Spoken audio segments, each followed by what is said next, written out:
So you want to find your art style? I can help with that. Hi, I'm Librho, I'm a freelance artist and I have been drawing all of my life. A couple years ago now, I decided to take it seriously, and in that time I have found not one, but several different art styles I enjoy and keep coming back to. So I can definitely help you find the right path to find at least one style you enjoy. I hope that's enough to reassure you found the right video. Let's just get straight to the tips.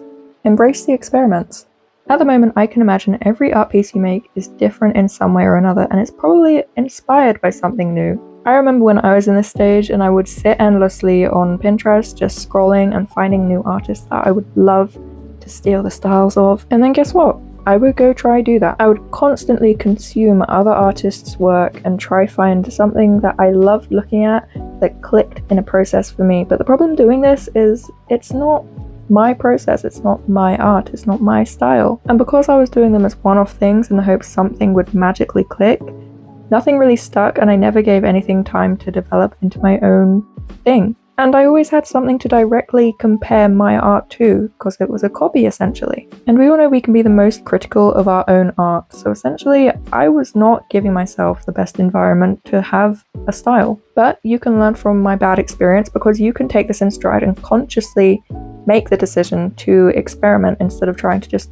steal other style. You probably already do experiment, because every piece you make looks a little different in some way, which means you are trying something new in every piece. All you have to do to make the change is be aware of what you are changing in every piece. And you can still try steal other artists' style. It is a good way to experiment, honestly. You just have to be careful to not put yourself in as negative an environment. To summarize this section, you're currently consuming a lot of art, which means you're comparing yourself to a lot of other artists, and you're going to water your own voice down by doing this. So go do some experiments with or without the help of another artist's art, and consciously be aware of what you do and don't like. And remember, you have already done a lot of experiments, whether or not you were consciously aware you were doing them. On to step 2, I want you to settle. So like I said in step 1, you're probably ravenous. You're staring at loads of art every single day and you're constantly trying to copy every piece you see. You are watering down your own voice and your own opinions when you're doing this. To get your voice back in your own head, you need to settle for a bit on a process. And you settling right now will not be your final style. What you're doing is training your patience and grounding yourself so that when you do experiment, you have a better understanding for what you actually do and don't like doing. What you need to do to settle is pick an experiment you enjoy the most process-wise, and it helps if it is a process that allows you to be quick,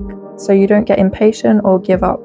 Because you're about to go from trying something new every single drawing to the same process over and over again. It feels like it's going to get boring and tedious. So if you can pump something out in one sitting, it helps you get that happy chemical back from finishing a drawing instead of just trying something new. And keep in mind, this is not your final style, it is a stepping stone. You're too used to switching up every drawing. We really just have to work on your patience. And remember, when you're doing this, to avoid looking at as much other artists' work. The worst thing you can do now is find another artist that you just have to have the style of and get sent off course. It's really going to help you find your own voice again, which you will need for your own style. Spoiler alert though, style is made up from looking at as many artists as we have. We have a subconscious backlog of everything we've ever looked at, and you are constantly going to be inspired by these things. I'm getting bored of this step though, because settling is boring, so let's move on to step 3.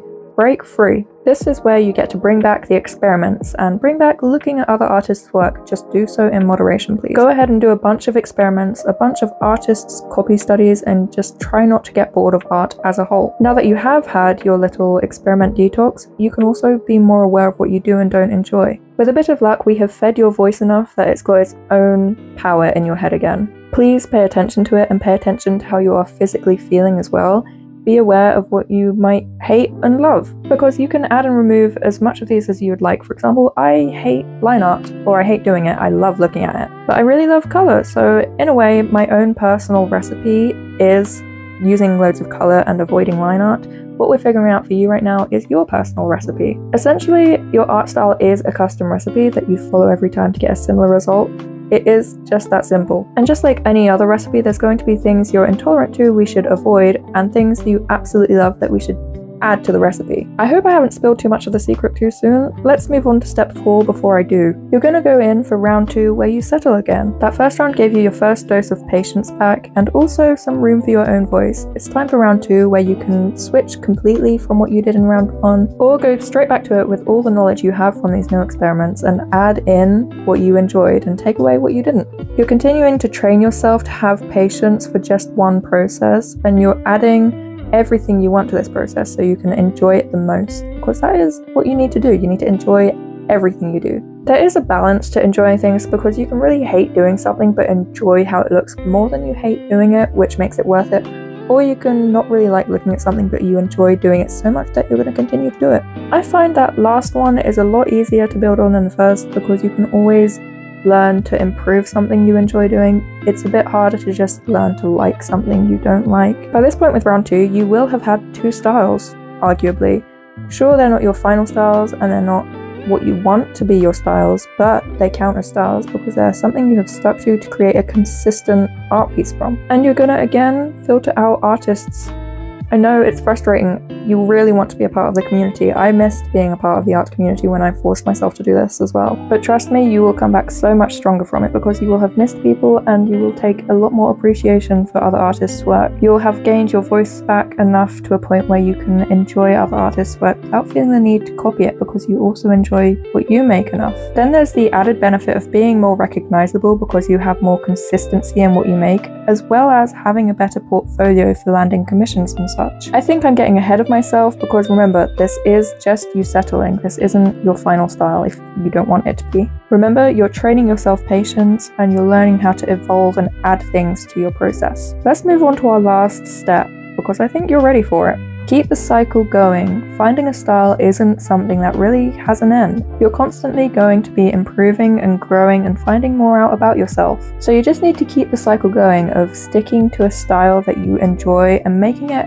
part of you, and then giving yourself a break, having a week where you just do experiments. It's what I currently do as well. You very much just need to enjoy how you create something for a while before moving on when you feel like it. It's a slow and steady process that's going to follow you for a really long time, that you need to just slowly filter out everything you don't like doing and just add in everything you do love, where you can anyway. For example, I also really love going full-fledged rendered on a portrait, but that doesn't really fit in with my rough landscapes, so I just have a separate style where I do that where I feel like it. And it works for me. I really love being able to roughly make a whole world and then switch over and spend hours on a fully constructed portrait. Telling you to keep the cycle going is about all I can say for the last step, but I've still got more tips for you. So here are my bonus tips on making your style seem more consistent. For a start, pick a consistent subject. So that could be animals. You could niche it down even further and choose to just draw cats or dragons or dogs. By doing this, you're immediately going to have some consistency in your art, so you can immediately tell a lot more easily how your style is evolving, making it then easier to apply to new things you might want to add to this roster, like going to expand it to dogs or people or landscapes. I recently expanded my style after doing an artist copy of Devon L. Kurtz's work. It really helped me figure out how to put buildings into my own style. So now that's something new I've got to my roster after an experimental session. And I'll wrap the video up here with my last general tip for consistency.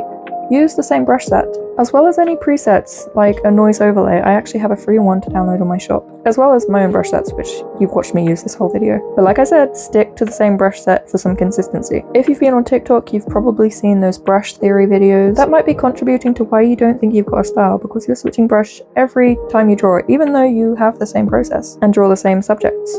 Although these tips are relevant, I think I'm just dragging the video on, so let's keep it short and sweet. I'll see you next week for another advice video. I don't know what it'll be yet, so let me know if you've got any suggestions.